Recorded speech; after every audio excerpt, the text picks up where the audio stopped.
তো কি দর্শক ভালো তো দর্শক দেখো আজকে আমি যেই ছেলেটার সম্পর্কে বলবো যেই ছেলেটার কথা বলবো সেটা হচ্ছে একজন জানে মানে ব্যাটসম্যান তার নাম হচ্ছে সচিন দাস তো আমরা দেখেছি তার প্লেয়ার তার খেলা খেলা বলতে কি এই আন্ডার 19 যে ওয়ার্ল্ড কাপ চলতেছে আইসিসি ওয়ার্ল্ড কাপ চলতেছে সেখানে তার পারফরমেন্স যদি আমরা দেখি একদম অসাধারণ মারাত্মক। তবে একটাই জিনিস খারাপ যে এই সচিন দাসকে একটু মানে 6 নাম্বার 5 নাম্বার 6 নাম্বার 7 নাম্বারে ব্যাটিং করতে নামানো হয় আর কি, সেখানেই একটু হয় এবং কি এতে এই সচিন দাস তার বাবাকে ফোন করেছিল যে বাবা কই আমি খেলতে সেরকম চান্স পাচ্ছি, লম্বা খেলতে চান্স পাচ্ছি, ওই 6 নাম্বার 7 নাম্বারে আমাকে ব্যাটিং নামায়, 5 নাম্বারে ব্যাটিং নামায়, জাস্ট কয়েকটা বল খেলি 20 বল 25 বল, হ্যাঁ তখনই ম্যাচ শেষ হয়ে যায়। তো এক্ষেত্রে আমি কি করবো আর কি, তারপর ওরা ফোনেতে বলে দেখ অত করিস না, শান্ত হয়ে খেল এবং কি যেটা তোকে খেলতে চান্স পাচ্ছিস হ্যাঁ সেটাই তুই শান্ত মাথাতে খেল এবং কি ভালোভাবে খেল আর কি মন দিয়ে, তাহলে দেখবি একদিন না একদিন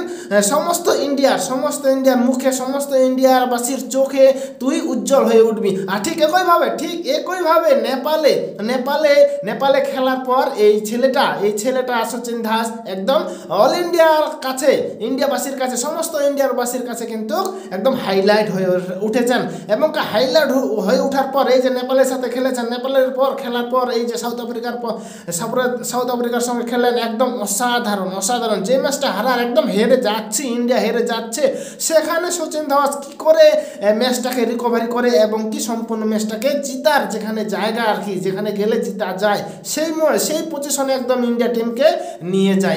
নিয়ে যায় একদম অসাধারণ পারি। আর একটা কথা বলে দিই যে এই সচিন দাস তো বললাম যে মহারাষ্ট্রে জন্মগ্রহণ করে এবং কি তার বাবার নাম হচ্ছে সঞ্জয় দাস আর তার মার নাম হচ্ছে সুরেখা দাস। আর তিনি এই ছেলেটা জন্মগ্রহণ করে সচিন দাস 3 ফেব্রুয়ারি 2005 বয়স যদি আমরা হিসাব করি ওই 19 বছর, বুঝতে পারছেন আন্ডার 19 ওয়ার্ল্ড কাপ চলতেছে তো 19 বছর তো লাগবেই, নিচে ওর উপরে হলে কিন্তু হবে না, ঠিক আছে। তো এই হচ্ছে বিষয়টা সচিন দাস এর হচ্ছে প্রোফাইল, ছেলেটা যে এত কম বয়সে এত করবে একটা রেকর্ড করবে সমস্ত ইন্ডিয়াবাসীর কাছে আর এত নাম্বার বিশেষ করে যেটা হচ্ছে যে এত নাম্বার মানে 6 নাম্বার লিস্টে ব্যাটিং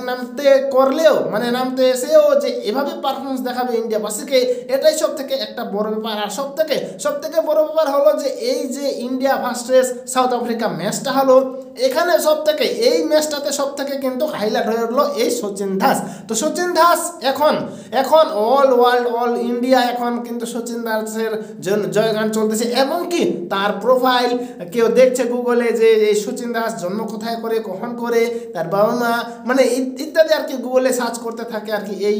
সাউথ আফ্রিকার সঙ্গে পারফরমেন্স করার পর। আর আমিও দেখেছি গুগলে তার প্রোফাইল খুব ভালো এবং কি মহারাষ্ট্রে জন্মগ্রহণ করে আর তার পারফরমেন্স আদার্স ম্যাচগুলো তো আমরা যদি দেখি হ্যাঁ সেগুলো বেশ কয়েকটা ম্যাচে মানে খুব অল্প বল খেলার চান্স পেয়েছে এবং কি সে অল্প বলেও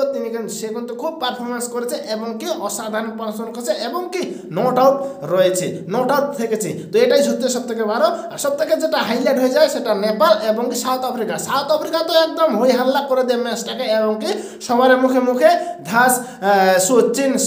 সচিন বলতে ওই সচিন টেন্ডুলকার যে আছে মানে ওই যে বললাম যে ওর বাবা সচিন দাসের বাবা সঞ্জয় দাস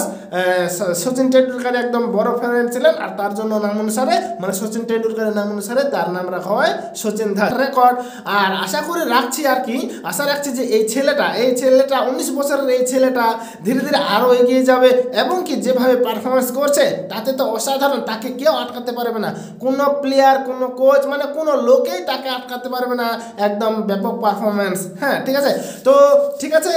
দর্শক এটাই ছিল আজকে সচিন দাসের সম্পর্কে একটু মানে বলার আর কি। তো ভিডিওটা কেমন লাগলো বিষয়টা কেমন লাগলো, যদি ভালো লাগে তাহলে আমার চ্যানেলটাকে অবশ্যই সাবস্ক্রাইব করবেন আর সাথে আমার এই ভিডিওটাকে লাইক কমেন্ট শেয়ার করে দেবেন আর সাথে দেখা হচ্ছে পরে ভিডিওতে। ততক্ষণে ভালো থাকবেন সুস্থ থাকবেন, বাই।